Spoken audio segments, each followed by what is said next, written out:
What if the architect who designs your city's skyline is also its deadliest protector? What if the steel and glass monuments to progress were built on a foundation of blood and bone?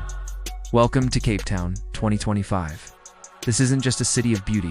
It's a neon-drenched battleground where corruption stains the very air we breathe. Meet Zenzele Mkhize, or as the streets know him, Zen. By day, he's a celebrated architect, a visionary shaping the future with steel and glass. But when darkness falls, he trades his blueprints for blades.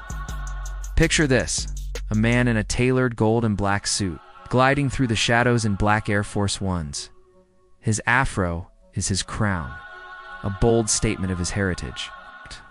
And on his back, 2 katanas, forged from a metal knot of this world. Zen is more than an architect. He's a master samurai, a righteous executioner carving justice into a city rotting from the inside. He's the line between design and destruction. Story, Blades of Foundation, kicks off with an episode titled Blueprints of Blood. A series of so-called accidents are plaguing Cape Town's construction sites. Workers disappear without a trace, and gleaming new skyscrapers rise suspiciously fast.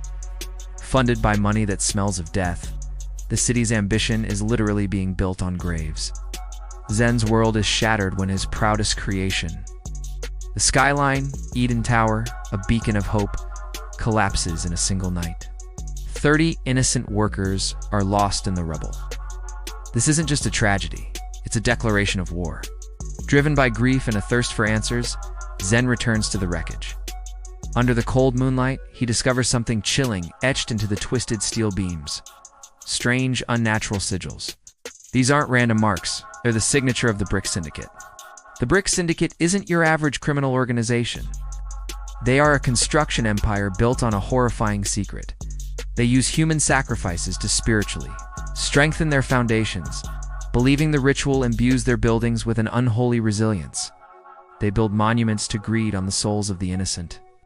Zen now understands the true cost of Cape Town's rapid development. As he investigates the ruins of his dream, the shadows come alive. Masked thugs, members of the syndicate, ambush him. But their weapons aren't guns or knives. They wield modified power tools, busaws, nail guns, and rivet drivers, turning the tools of creation into instruments of slaughter. It's a grotesque parody of the industry Zen once loved, but they have no idea who they're dealing with. Zen unsheathes his twin katanas, Shoko, meaning light, and Omniyama, meaning darkness. What follows isn't a brawl, it's a symphony of steel. Zen moves like a storm, a blur of gold and black, his blades singing through the night air. He's a Baalic force of fury, disarming and dispatching the thugs with surgical precision. It's a dance of death under the watchful eyes of the half-built city. After the chaos subsides, Zen stands among the defeated. But one man is still breathing, his body broken, and kneels, and the survivor looks up, his eyes not just filled with fear, but with an inky, supernatural blackness. He grabs Zen's suit, his voice a death rattle, and whispers the 5 words that will change everything. The foundations are cursed. This is just the beginning of Zen's journey. He now knows the sickness runs deeper than mere corruption. He must become the blade that cuts out the rot, not just to avenge the fallen, but to save the very soul of his city.